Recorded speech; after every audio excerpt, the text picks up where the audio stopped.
నేను చెప్పాలి అనుకున్నటువంటి విషయం ఏంటంటే, దేవుని యొక్క వాక్యం అంటుంది, యవ్వనస్తులు దేవుని యొక్క రాజ్యంలో చాలా ప్రాముఖ్యమైనటువంటి వారు. యవ్వనస్తుల కోసం దేవుడు వెతుకుతూ ఉన్నాడు, అలాగే సైతాను వెతుకుతూ ఉంది, అలాగే చూసినట్లయితే లోకం కూడా వెతుకుతుంది. యవ్వన ప్రాయం అనేది చాలా ప్రాముఖ్యమైంది.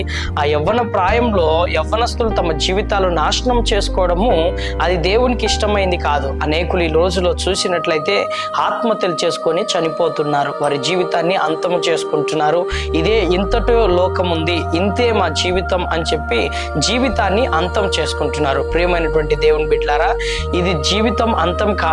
దేవుని యొక్క వాక్యం అంటుంది, మనిషి చనిపోయిన తర్వాత నిజమైనటువంటి జీవితం అనేది ప్రారంభింపబడుతుంది. యేసు ప్రభు చెప్తున్నాడు గోధుమ గింజ గురించి. ఆయన చెప్తున్నాడు, ఒక గోధుమ గింజ అది చనిపోయి భూమిలో విత్తబడిన తర్వాత ఆ గింజ అది ఫలిస్తుంది. తిరిగి ఆ గింజ ద్వారా ఒక లోకము, ఒక చెట్టు అనేది వస్తుంది.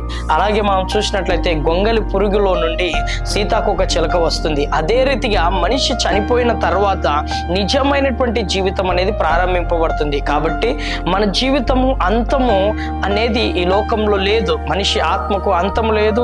మనిషి ఆత్మ నిరంతరం జీవించాలి. కాబట్టి ఈ లోకంలో కలిగేటువంటి కొన్ని శోధనల ద్వారా, కొన్ని కష్టాల ద్వారా, కొన్ని ఇబ్బందుల ద్వారా, మన జీవితంలో ఎదురవుతున్నటువంటి వాటి ద్వారా మనం చనిపోవాలి అనే తీర్మానం చేసుకోకూడదు. కానీ భవిష్యత్తులో రానైనటువంటి లోకం కొరకు మనం సిద్ధపాటు కావాలి. అదే దేవుడు కోరుతున్నాడు. కాబట్టి ఎన్ని శ్రమలైనా, ఎన్ని ఇబ్బందులైనా, ఎలాంటి కష్టమైనా మన జీవితాన్ని మనం అంతం చేసుకోకూడదు.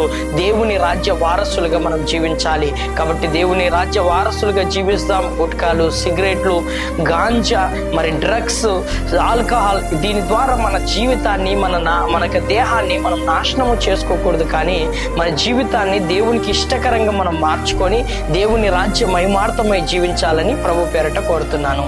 Praise the lord.